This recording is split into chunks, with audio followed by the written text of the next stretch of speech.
Истории инки из Лапландии. Сага Агуавсахас. Часть 3. Ветер взвыл так, будто древний зверь проснулся под снегом. Мгновение, и буря ударила в них всей силой зимы. Ледяные вихри хлестали по лицу, сбивая дыхание, будто пытались развернуть их назад. Снег взметнулся стеной, крутился, сгущался, вытягивался в спирали, похожие на длинные сцепленные пальцы. И земля под ногами дрогнула.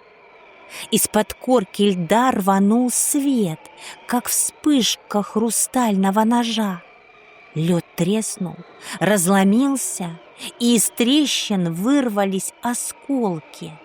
Они взвивались в воздух, кружились в бешеной воронке и в несколько ударов складывались в фигуры.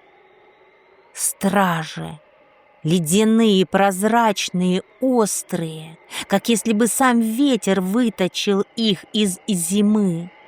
Их глаза вспыхнули мертвым белым огнем. «Стражи!» — сказала Тулика, выгибая спину. «Инка! Прячься! За меня!» Но Инка шагнула вперед. «Нет, они должны услышать!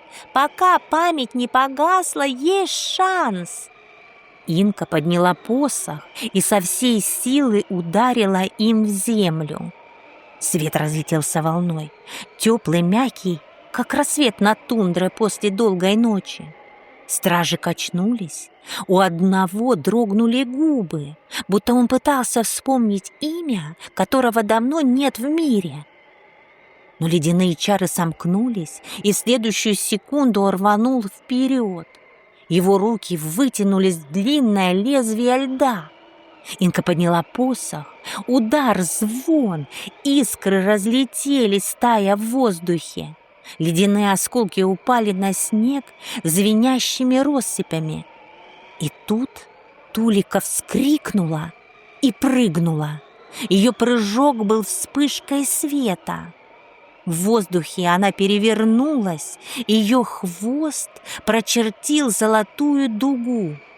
Та дуга хлестнула по двум стражам сразу. Они отступили, схватившись за лица, словно заплакали. «Их души спят! Тулико, осторожно!» — закричала Инка. «Разбудим всех!» — отозвалась лисица, соскальзывая по снегу, пропуская ледяной удар в сантиметре от нее. Стражи двинулись разом. 5, как волна, как снежный обвал. Их движение вспыхивало белым огнем. Один метнулся к Тулико, другой к Инке, третий взметнул руки, и вихрь снега над их головами мгновенно превратился в сотни острых стрел. Инка подняла посох. Вокруг нее вспыхнул круг света. Стрелы ударили в него, звякнули, раскололись и рассыпались сияющие кристаллы. Тулика в прыжке оказалась на спине ближайшего стража. Ее огонь не сжег, он был теплым, живым. Он растворял ледяные путы, будто растапливал заклятие, а не плоть. На груди стража вспыхнул знак, забытый символ имени, которого он уже не помнил. «Видишь, где-то глубоко они живы, они помнят!» — крикнула Инка. Страж взревел. Не от боли, от тоски, от памяти, которую ему не позволяли вспомнить. В ту же секунду из ледяной крепости, из ее древних заледеневших стен явилась она, Яхьямара, ведьма Севера. Ее фигура, облаченная в неспадающие белые одежды, была такой высокой, что казалась вырезанной из самой метели. Капюшон скрывал любое подобие лица, оставляя лишь зловещую черноту. А над ней, точно нимб зла, парила жуткая полная луна. Она стояла безмолвно, не шелохнувшись, но от ее появления воздух стал еще более плотным, а мороз острее, проникая в каждую клеточку тела Инки. Шаманка застыла, не в силах ни пошевелиться, ни отвести взгляд от этой непостижимой властительницы льда и ночи. И прежде чем Инка успела двинуться, рука ведьмы метнулась вперед и схватила Тулика за хвост. Ледяные пальцы сомкнулись, как капкан. Тулика взвыла.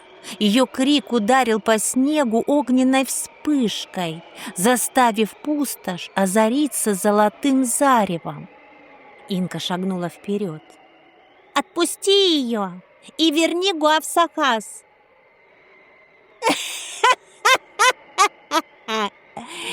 «Ты, дитя земли и неба, смеешь командовать мне?»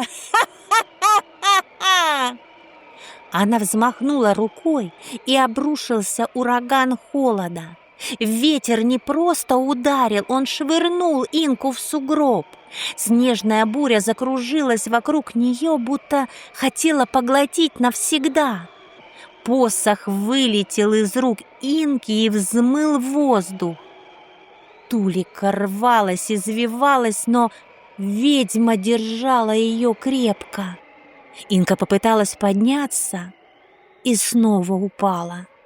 Холод проникал под кожу, и тогда солнечный камень у ее груди вспыхнул, мягко, глубоко, как дыхание самого солнца. Тепло разлилось по телу, холод отступал. Инка резко вдохнула и подняла голову. «Ты еще жива, упрямая девчонка!» Она метнула второй вихрь, еще более яростный, но он не достиг цели. Из неба, разрывая бурю, спикировала Ахьягаска, великая сова. Ее крылья сияли северным светом. В клюве она несла посох Деда Мороза. Ахьягаска раскрыла клюв, и посох опустился прямо в руки Инки. Голубой холод и золотое пламя вспыхнули, переплетаясь. Инка поднялась и взмахнула посохом. «Во имя света, что живет в дыхании каждого живого», — сказала она. Спираль света рванулась ввысь, закручивая огонь и лед в единый сверкающий поток, и ударила в ледяную крепость, в самое сердце того места, откуда Яхьямара черпала свою темную силу. Треск, еще треск, и вся крепость лопнула, разлетаясь на тысячи сияющих осколков. Крик Яхьямара прорезал ночь.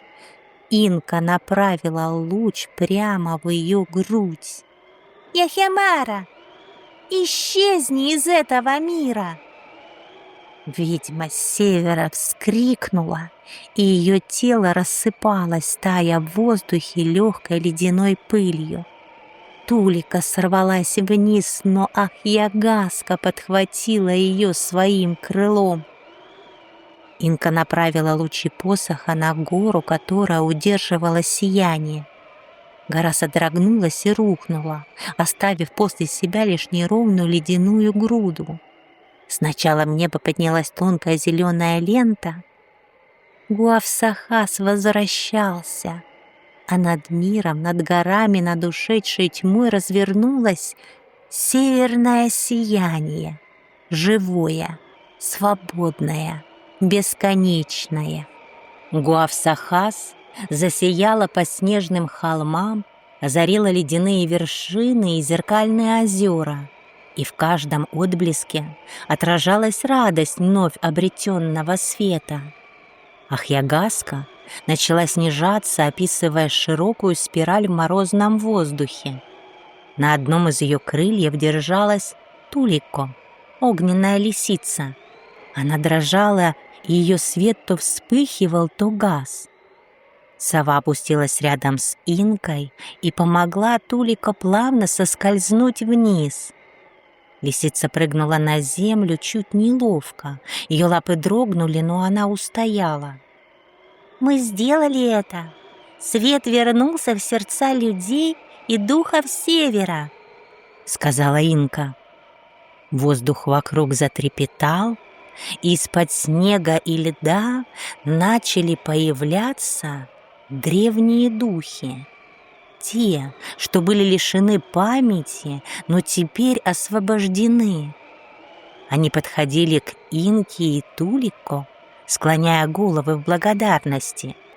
Каждый из них озарял землю мягким сиянием, словно сам север радовался их пробуждению. «Вы вернули нам имя, память и свет. Мы снова живы благодаря вам», — сказал один из духов. Инка подняла глаза Гуавсахас, сияющему в небе, и улыбнулась. «Свет сильнее любой тьмы, если сердце хранит веру и тепло». Вдруг вдали раздался мягкий шепот ветра. Это Дед Мороз, наблюдавший с далекой вершины. «Велико то, что вы совершили. Я благодарю вас, Тулико, дитя огня, и тебя, Инка, дитя земли и неба. Но помните, истинный свет рождается не из силы, а из любви, заботы и смелого сердца. Пусть этот день станет песней, йойком, которую будут вспоминать, пока дышит север. Теперь возвращайтесь домой. Память о вашем подвиге будет жить в каждом, кто слышит голос ветра и верит в чудо. Донесся голос северного старца, хранителя древних легенд. Кирежа поднялась в воздух, и северное сияние сопровождало их путь, танцуя и переливаясь всеми красками живого света. Когда они достигли родного леса, тундра радостно встретила их. Снег засверкал, ветви деревьев склонились в приветствии, а звезды сияли особенно ярко. Инка шла, прижимая к груди солнечный камень, и каждый ее шаг оставлял за собой едва заметный след сияния, будто сама земля встречала их с благодарностью. Хвост лисицы светился, оставляя за собой золотые и багряные искры. Северное сияние подхватывало эти отблески и отражало их в небе, создавая мост между землей и звездами. «Мы сделали все, что смогли», — сказала Инка. «И даже больше», — ответила Тулико. А легкий ветер подхватил золотые искры и унес их к сиянию Гуавсахас. Высоко над ними парила сова Ахьягаска, и в ее крике слышалось одобрение. Добро и свет вернулись в мир. А Гуавсахас, теперь свободный и яркий, сиял над землей, как вечный символ света. Он стал мостом между духами и людьми, между прошлым и будущим, между холодом и теплом. Каждый, кто смотрел на его сияние, чувствовал в сердце огонь надежды и знал, что даже в самой долгой ночи можно отыскать свет. «Свет живет в каждом из нас», — тихо сказала Инка, глядя на сияющее небо. «И никто не сможет его погасить», — добавила Тулико. Так завершилась сага Гуавсахас. Но легенда о смелости, дружбе и магии света живет вечно в каждом снежном вихре, в каждом отблеске северного сияния и в каждом сердце, что верит в чудеса.